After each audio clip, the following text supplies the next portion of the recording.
বিসমিল্লাহির রহমানির রহিম।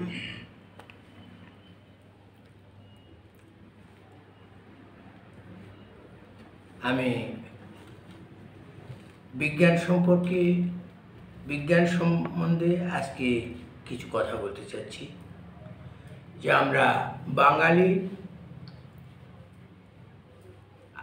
আজ আমাদের বর্তমান যে শতাব্দীতে আমরা উপস্থিত আছি, এটা একবিংশ শতাব্দীর। আমরা প্রথমে আছি একবিংশ শতাব্দীর। এই একবিংশ শতাব্দীতে এখন পৃথিবীর যে উন্নতি, বিজ্ঞানের উন্নতি, সেটা হাজার হাজার বছর ধরে মানুষ চেষ্টা করে হয়নি। আর চেষ্টা করার ফলে আজ বিজ্ঞানের এত অগ্রগতি। মানুষ মহাশূন্য পাড়ি দিয়ে আজ মানুষ চাঁদের দেশ অতিক্রম করে মঙ্গল গ্রহে এবং মানুষের বিভিন্ন গবেষণার দ্বারায় এখানে আমরা জানতে পারি যে আমরা পৃথিবী নামক যে গ্রহে বসবাস করছি, এ গ্রহের একটি উপগ্রহ মাত্র চাঁদ। আর পৃথিবীর বাইরে যে গ্রহগুলি, মঙ্গল গ্রহে জানি যে 2টা চাঁদ, সেখানে পৃথিবীতে আছে যে পর্বত, পাহাড়। পৃথিবীতে আমরা জানতে পারি যে সর্বোচ্চ উচ্চতায় রয়েছে হিমালয় পর্বত। এর উচ্চতা 29,141 ফুট, আর এটা 5.5 মাইলের কিছু বেশি। আমরা মঙ্গল গ্রহে যে উচ্চতার খবর পেয়েছি সেটি 26 কিলোমিটার উচ্চতা। আর যে বৃহস্পতির কথা বলা হচ্ছে, সেখানে 67টা চাঁদ উদিত হয়। মঙ্গল গ্রহ আমরা জানি, অনেকেই জানে যে সূর্য থেকে এর দূরত্ব 22,08,00,000 মাইল দূরত্ব। আর পৃথিবী থেকে এর দূরত্ব কম। মানুষ অভিযান করেছে বিংশ শতাব্দীতে। মানুষ অভিযান করে সেখানে মানুষ পৌঁছেছে এবং সেখান থেকে অনেক খবরাদি পৃথিবীতে ছড়ায় পড়েছে বিজ্ঞানের যুগে। আমরা বাঙালি এতটুকু জ্ঞান আমরা পেয়েছি যে পানিতে না নামিলে কেহ শিখে না সাঁতার, হাঁটিতে শিখে না কেহ না খেয়ে আছাড়। সাঁতার শিখিতে হলে আগে তব নাম জলে, আছাড় খাইয়া হেলা হাঁটো বারবার, পারিব বলিয়া সুখে হও অবসর। এখন আমার মূল কথা বিষয়াদি যে বিজ্ঞানের এত অগ্রগতি। মানুষ চাঁদের দেশে গিয়েছে, Neil Armstrong, Michael Collins, Edwin Aldrin. এখানে প্রথম নভোচারী Major Yuri Gagarin, Miss Valentina Tereshkova, এদের কথা আমরা জানি। Frank Borman, James Lovell, Anders Apollo. এখানে আমরা লাইকা নামে একটা কুকুরের কথাও জানি। তারপর মানুষ বিভিন্ন দেশ থেকে এখন যাচ্ছে। তো যদি সে বিষয়ে চিন্তা না থাকে, তাহলে কোনো কালে মানুষের যাওয়া সেখানে সম্ভব ছিল না। চিন্তা ছিল। এখন এই চিন্তার বিষয়, এখানে আমরা আজকে যে টেলিভিশন দেখতে পাচ্ছি, এটা গত শতাব্দীর শেষ ভাগে। এটা সম্ভবত এটা 1926 সালের দিকে। এখানে রেডিও আবিষ্কারেরও প্রায় 2 যুগ পরে টেলিভিশন আবিষ্কার হয়েছে। যে আমেরিকার বিজ্ঞানী জন লগি বেয়ার্ড এই টেলিভিশন, এই আশ্চর্য যে সৃষ্টি, এটাতে এখনও হাজার হাজার মানুষ সেখানে শ্রম দিয়েছে এককভাবে।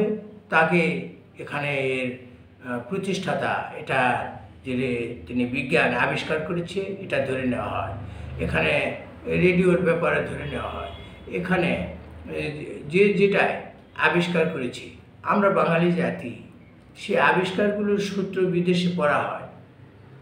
এখন মানুষ যে দেশ থেকে বিদেশে যাচ্ছে, সে হেলিকপ্টার কোনোদিন লারে দেখেনি। বাঙালিদের মধ্যেও হয়তো দেখেছে 5% বা 10%, অধিকাংশ মানুষ দেখেনি।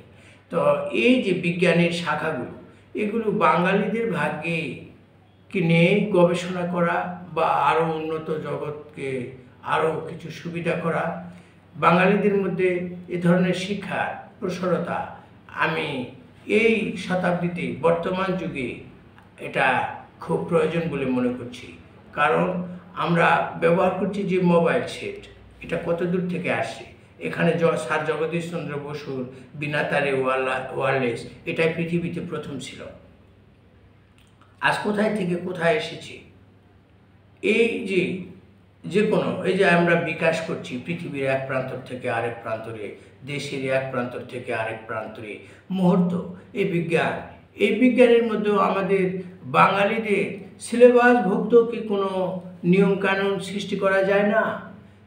যদি না যায় তাহলে আপনারা এটা একটু কমেন্ট করে জানিয়ে দিবেন। আর যদি যায় তাহলে হয় না কেন, সে বিষয়বস্তুটাও একটু জানিয়ে দিয়ে আমাদের সাথে থাকে আমাদেরকে উপকৃত করবেন, এই প্রত্যাশা ব্যক্ত করছি। বিজ্ঞান সম্পর্কে ইনশাআল্লাহ আবার ধারাবাহিকভাবে আপনাদের সঙ্গে কথা বলার আমার খুব প্রয়োজন বলে মনে করছি। কারণ বিজ্ঞান আজ অগ্রযাত্রায় বহু দূরে, কিন্তু বাঙালি জাতি আমরা এটার অনেক পিছিয়ে। এটা প্রথম ক্লাসেও নেই। এখানে আমাদের পূর্বপুরুষেরা এটা ছিল, বাঙালিদের মধ্যে অনেকে আছে, কিন্তু খুব পাতলা, গুটি কয়েক। এখন এটা অন্যান্য দেশে কিন্তু তা নেই। সেখানে গবেষণা ছিল। জার্মানিতে, এখানে আপনি বিজ্ঞানী আইনস্টাইনকে পাবেন। এখানে বিজ্ঞানী জগৎ বিখ্যাত কোয়ান্টাম থিওরি ম্যাক্স প্ল্যাঙ্ককে পাবেন। এখানে পশ্চিমা দেশে যান, এটা জেমস ক্লার্ক ম্যাক্সওয়েলকে পাবেন। বিজ্ঞানী নিউটনকে পাবেন। এখানে বিজ্ঞানী আর্কিমিডিসকে পাবেন। এখানে পশ্চিমে চলে যান, আমাদের দেশে কিছুই নয় কেন, এখানে যে জোসেফ পিস্টলি, এই যে এখন আমাদের 7 আপ খাওয়াচ্ছে, এই যেটা আবিষ্কারক, ইহুদি বিজ্ঞানী। এই যে আমাদের যে ব্যবহার করি, যে মোটরসাইকেল ব্যবহার করি, জার্মান বিজ্ঞানী ডেইমলার। আর এখানে আমরা যে বৈদ্যুতিক বাতি ব্যবহার করছি, এই যে পাখা ব্যবহার করছি ইলেকট্রিক, এগুলো সব বিদেশি। আমরা রেফ্রিজারেটর, জেমস হ্যারিসনের রেফ্রিজারেটর ব্যবহার করছি। আমরা মোবাইল ফোন ব্যবহার করছি, হাতে ধরা সেটটি আবিষ্কারক জনাব মার্টিন কুপার। এর পূর্বে যারা চলে গেছে আমাদের জন্য জগৎকে উপহার দিয়ে গেছে, এবং সেখানে গবেষণা এখানে স্যার জগদীশ চন্দ্র বলেছেন যে সে 1 মাইল পর্যন্ত খবর নিয়ে গেছে বিনা তারে। এখানে বলছে যে এখানে আমার আর কোনো কাজ নেই, এখন কাজ আগামী দিনের মানুষের। সেটা আজ পৃথিবীর এক প্রান্ত থেকে আরেক প্রান্তরে আমরা দেখতে পাচ্ছি। তো গবেষণা, আমরা যে সূত্রপাতগুলো, কতগুলো সূত্রপাত এর ইতিপূর্বে ঘটেছে, কিন্তু আমাদের দেশে এই ভাগ্যহীন বাঙালি, এই বিশ্বকবি রবীন্দ্রনাথ ঠাকুরের কথা আবার স্মরণ হলো। তিনি বলেছেন, বাঙালি উঠানের মাচার লাউ কুমড়ার মোকদ্দমা আর বিবি ফতুয়ারের তালাক নিয়ে ব্যস্ত। এই বিষয়টা সত্যি সত্যি তিনি বলেছেন। কারণ যে বাঙালি জাতির ভাগ্যে এসব বিজ্ঞান এখনও পৌঁছায়নি কেন, এখনও তারা শিক্ষা করতে পারছে না কেন? বিজ্ঞানের কোন শাখাগুলো বাংলাদেশে শিক্ষা করা হয়, এগুলো নবায়ন করা, আবার নতুন যোগ করা। আমাদের ছেলেপেলেরা ভবিষ্যতে বিজ্ঞান হবে, তা কেন হচ্ছে না? এখানে যে বিভিন্ন বিজ্ঞান, গ্যাস উঠাচ্ছে, সোনা উঠাচ্ছে, কয়লা উঠাচ্ছে, এই যে উঠানোর মেশিন কোরিয়ারা ব্যবহার করছে, চায়নারা ব্যবহার করছে, ইটালিতে ব্যবহার করছে, পৃথিবীর আনাচে কানাচে সব জায়গাতে বাঙালিরা বাদে।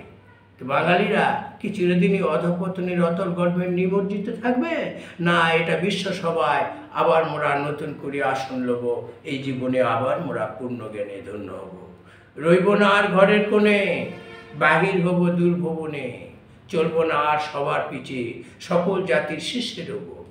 এই হোক আমাদের প্রতিজ্ঞা। এবং আমি আরও পরিশেষে বলতে চাই যে আমাদের বাঙালিদের জন্য এই বিজ্ঞান শিক্ষা একটা নতুন ধারা সৃষ্টি করার আকুল আবেদন জানিয়ে আমি সেটা কার কাছে আকুল আবেদন জানাই, প্রত্যেকটি মানুষের মধ্যেও একটা কথা হতে হবে, যেমন মুহূর্তের মধ্যে ভূকম্পনে সারা দেশ কাঁপিয়া ওঠে। স্তূপীকৃত বারুদ রাশির মধ্যে একটি সামান্য অগ্নিস্ফুলঙ্গি পড়লে যেমন বিশাল অগ্নিকাণ্ডের সূচনা হয়, তেমনি সব মানুষের দাবি হলে একদিন এটা অবশ্যই আসে যাবে। তাই ইনশাল্লাহ আপনাদের সঙ্গে আবার কথা হবে বিজ্ঞান সম্পর্কে, বিজ্ঞানীদের জীবনী, তারিখ, তাদের জীবনের কর্মসূচি নিয়ে বিস্তারিত আলোচনার জন্য ইনশাল্লাহ আগামীতে কথা বলবো। আজ এই পর্যন্ত, আল্লাহ হাফেজ।